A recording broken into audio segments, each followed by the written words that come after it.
अस्सलाम वालेकुम my dear students, how are you? I hope you are all fine and well. Students, आज हम question number 5.8 करेंगे। ठीक है, इसमें कह रहा है given the prices of a commodity पर माउंड। एक कोई चीज़ है, उसकी प्राइसेस उसने दी हैं हमें, ठीक है ना, for the period of 1945 to 1970।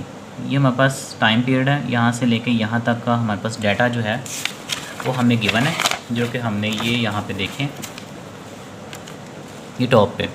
ठीक है, ये कुछ साल दिए हैं 1945 से लेके 1959 तक। ओके, और ये इस डाटा को यूज़ करते हुए हमने ये प्राइसेस को यूज़ करते हुए कहता है कि इंडेक्स नंबर फाइंड करना है आपने। अब इसमें जो इंडेक्स नंबर फाइंड करना है वो दो तरह से फाइंड करना है। ठीक है, एक तो कह रहा है कि construct index number correct to 2 decimal place. ठीक है, 2 डेसिमल प्लेस का मतलब ये होता है कि कोई वैल्यू, कोई आंसर आता है ना, तो पॉइंट के बाद जस्ट 2 वैल्यूज़ लेनी। जैसे कि ऊपर देखें 24.55 है ना, ये पॉइंट के बाद 2 वैल्यूज़ हैं जस्ट, तो ये 2 डेसिमल प्लेस तक की वैल्यू कहता है आपने लेनी है। अगर बिलफर्स्ट हमारे पास कोई आंसर आता है ना, जैसे कि 1.3457 तो इतनी लंबी वैल्यू नहीं लेनी, जस्ट कहाँ तक लेनी है, 2 डेसिमल तक, 1.34 तक। ठीक है, इसको 2 डेसिमल प्लेस कहते हैं, और बाकी की हमने इग्नोर कर देनी है। अच्छा, तो कहता है इंडेक्स नंबर में एक तो आपने वैल्यूज़ इस तरह लेनी है, और दूसरा किस तरह से 2 मेथड यूज़ करने हैं। एक आपने बेस रखनी है 1945 को, ठीक है, मीन्स के 1945 की ये जो प्राइस है ना, ये हमारी एक बेस प्राइस होगी। इसके अंदर एक दफ़ा इंडेक्स नंबर फाइंड करेंगे हम, इसको बेस रख के, और एक दफ़ा हम इंडेक्स नंबर फाइंड करेंगे जिसमें हम एवरेज लेंगे price of all years as the base price. तो ये जो सारी वैल्यूज़ है ना प्राइसेस की, हम एक दफ़ा इन सारी वैल्यूज़ की एवरेज लेंगे। जो एवरेज आएगी हमारे पास, मतलब जो एवरेज का आंसर आएगा, एक दफ़ा उसको बेस प्राइस रख के हम इंडेक्स नंबर निकाल लेंगे। ठीक है, तो 2 तरह से हम इस क्वेश्चन के इंडेक्स नंबर फाइंड करेंगे, और इसको अब हम सॉल्व करते हैं नोटबुक पे। वीडियो को अच्छी तरह देखिएगा कंप्लीट, ताकि आपको क्वेश्चन की समझ आ सके। चलिए इसको सॉल्व करते हैं।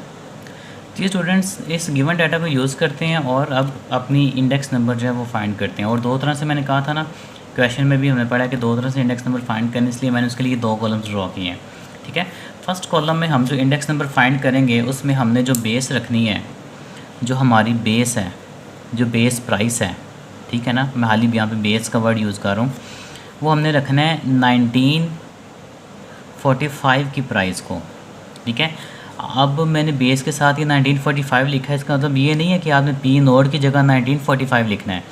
इसका मतलब ये है कि 1945 की ये जो प्राइस है ना, इसको बेस रखना है। ठीक है, जो हमारी 12.7 ये जो प्राइस है, इसको हम पी नोड की जगह पुट करेंगे। 1945 को पी नोड की जगह कभी भी पुट ना कीजिएगा। ये काफ़ी स्टूडेंट्स इस तरह से गलती कर देते हैं कि वो देखते हैं क्वेश्चन में 1945 उसने बेस कहा हुआ है, बेस ईयर कहा हुआ है, तो वो डायरेक्टली फॉर्मूले में 1945 पुट कर देते हैं, जबकि आपने उस साल की प्राइस या क्वांटिटी या जो वैल्यू होती है, उसको आपने बेस वैल्यू की जगह पे, बेस की जगह पे पुट करना होता है। तो अब हम इसका इंडेक्स नंबर फाइंड करते हैं, जिसमें हमने बेस रखते हैं 12.7 को। तो जब आप फर्स्ट ईयर में यहाँ पे कदम रखेंगे अपना, तो ये आपका करंट ईयर और यही आपका बेस है, क्योंकि ये आपको बुक पे उसने कंडीशन आप पे उसने अप्लाई की है कि 1945 को आपने बेस प्राइस रखना है। तो फर्स्ट जो आपका साल है, इसमें पी एन भी आपका यही है और पी नोड भी आपका यही है। 12.7 पी एन है, क्योंकि ये आपका करंट ईयर है, क्योंकि इसमें हम खड़े हुए हैं और इंडेक्स नंबर फाइंड करने जा रहे हैं इसी साल का, तो ये हमारा करंट साल भी है। और चूंकि बेस भी हमने इसी साल की प्राइस को रखना है, तो ये वही वैल्यू हमारे नीचे भी आ जाएगी। पी एन और पी नोड मल्टीप्लाई बाय जब 100 करेंगे, तो इसका आंसर आ जाएगा 100। ठीक है जी स्टूडेंट्स, और अब आगे चलते हैं। अगले साल में जब हम जाएंगे, तो अगले साल के अंदर हमारा करंट ईयर ये है, इसकी करंट ईयर की वैल्यू आ जाएगी 18.97, जबकि जो पी नोड है वो हम लेंगे इसी को 1945 की प्राइस को 12.7 मल्टीप्लाई बाय 100। तो इसका जो आंसर हमारे पास आ जाएगा 149.37। ठीक है, इसी तरह अप टू सोन हम सारे ईयर्स की अब इंडेक्स नंबर फाइंड करते जाएंगे। इसमें बस हमारा बेस फिक्स रहेगा 12.7 जो नीचे आएगा सबके डिवाइडर के अंदर, ऊपर वाली वैल्यूज़ में ये वैल्यूज़ आती जाएंगी बारी बारी जो करंट आपकी प्राइसेस हैं, ठीक है। और वो हम यहाँ पुट करते जाएंगे और इंडेक्स नंबर फाइंड करते जाएंगे। एक साल की मोर आपको करके दिखा देता हूँ। जैसे कि अब 1947 ये हमारा करंट ईयर है, इसकी प्राइस ये करंट प्राइस है, ठीक है। ये इंडेक्स नंबर का फॉर्मूला है। तो PN की जगह हम रखेंगे इसकी PN मीन्स की करंट प्राइस जो है 19.70, इसको डिवाइड करेंगे P नोड, और P नोड उसने बुक पे क्या कहा था कि 1945 की प्राइस लेनी है 12.7, जो हमने ऊपर भी ली है और ऊपर भी ली है। तो 12.7 को डिवाइड करेंगे और 100 से मल्टीप्लाई करेंगे, क्योंकि हमने परसेंटेज में आंसर निकालना, तो ये आपका आ जाएगा 155.12, ठीक है। इसी तरह आपने अप टू सोन सारे ईयर्स का इंडेक्स नंबर फाइंड करते जाना है। तो नेक्स्ट आ जाएगा हमारा 106.30, और ये अब 2 डेसिमल्स लेने हैं, ठीक है। पॉइंट के बाद जस्ट 2 वैल्यूज़ लेनी है, उससे ज़्यादा नहीं लेनी। 123.23, 19.567,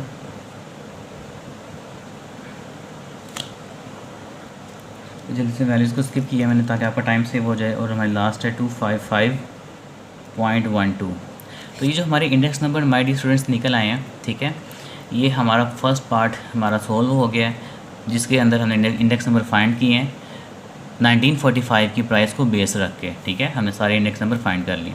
अब सेकंड पार्ट के अंदर हमने किसको बेस रखना है, इसमें हमने एवरेज लेनी है। एवरेज इन सारी प्राइसेस की जो एक्स हमें दिया हुआ है, जो गिवन डाटा था, इन सारी प्राइसेस की एक एवरेज लेंगे, ठीक है। अरिथमेटिक मीन हम निकाल लेते हैं, वो हमारे लिए आसान है। वो एवरेज का जो आंसर आएगा ना, उसको हम P नोट की जगह पुट करेंगे। तो इस वाले पार्ट के अंदर, सेकंड पार्ट के अंदर जो हमारा बेस होगा, ठीक है, वो होगी एवरेज। और वो हम यहाँ पे भी फाइंड करते हैं वो एवरेज कौन सी है। वो फाइंड करने के लिए हमें x का सम चाहिए, ठीक है। और x का हमारे पास यहाँ पे सम है 303.92, ठीक है। ये x का सम है। और फॉर्मूला हमारे पास होता है sum x divided by small n। Sum x हमारा है 303.92। इसको जब हम डिवाइड करेंगे स्मॉल n पे, और स्मॉल n हमारे पास यहाँ पे है 15, ठीक है। नंबर ऑफ ऑब्जर्वेशंस जो है हमारी ना ये प्राइसेस की, इनको जब काउंट करेंगे आप इन सारी वैल्यूज़ की तादाद को, तो वो हमारे पास 15 आएगी। तो जब हम 303.92 को 15 से डिवाइड करेंगे तो हमारी एवरेज निकल आएगी 20.26।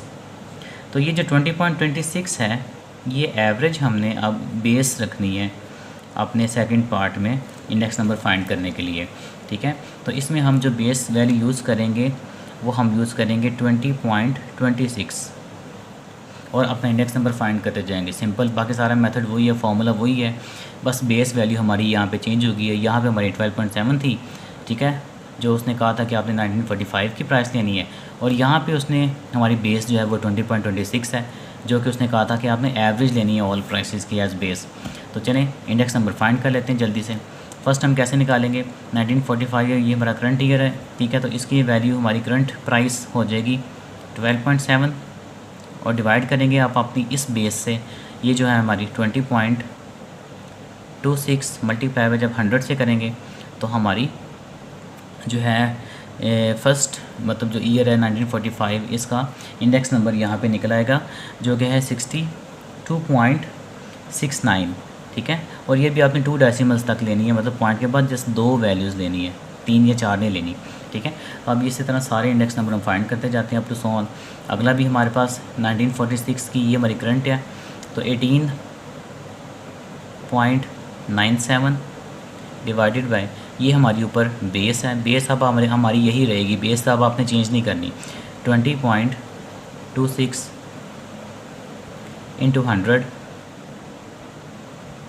तो हमारी इंडेक्स नंबर जो है वो निकल आएगी यहाँ पे 93.63, ठीक है स्टूडेंट्स।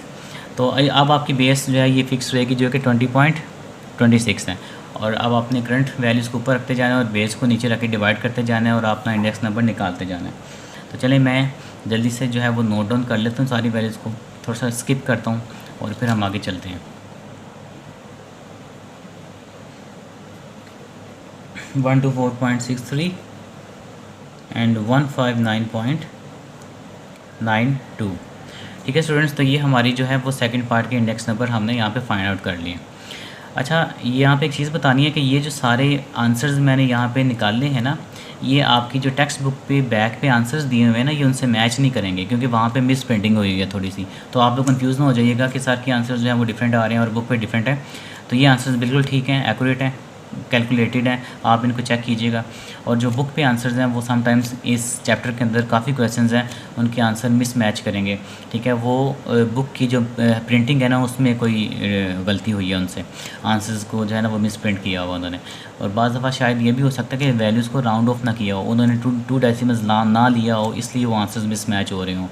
ठीक है, तो उससे कंफ्यूज ना होइएगा। बाकी मेथड आपका ये ठीक होना चाहिए, बिल्कुल कैलकुलेशन आपकी एग्जैक्ट होनी चाहिए अकॉर्डिंग टू द फार्मूला। आपकी बेस प्राइस आपकी वो सही होनी चाहिए। ठीक है ना, और आपको कोई भी जो है ना फ़िक्र करने की ज़रूरत नहीं है उसके बाद क्वेश्चन अटैम्प्ट करने के बाद। तो ये क्वेश्चन हमारा इतना ही था। इसमें हमने इंडेक्स नंबर फाइंड कर लिए 5.8 के अंदर दो तरह से। ठीक है, एक में हमने 1945 की प्राइस को बेस रखा है और एक में हमने एवरेज प्राइस को बेस रखे इंडेक्स नंबर फाइंड कर लिए। तो इस क्वेश्चन को जो है वो अटैम्प्ट करें, प्रैक्टिस करें इसकी, because practice makes a man perfect. जितनी प्रैक्टिस करेंगे उतना ही आपका जो है वो स्पीड अप होगा काम करने का जो अंदाज़ है, और क्वेश्चन आप बहुत अच्छा और नीट एंड क्लीन अटैम्प्ट कर सकते हैं। चलें, इंशाल्लाह मिलते हैं अगली वीडियो में अगले नए क्वेश्चन के साथ। अपना ख्याल रखिएगा, दुआ में याद रखिएगा। अल्लाह हाफिज़।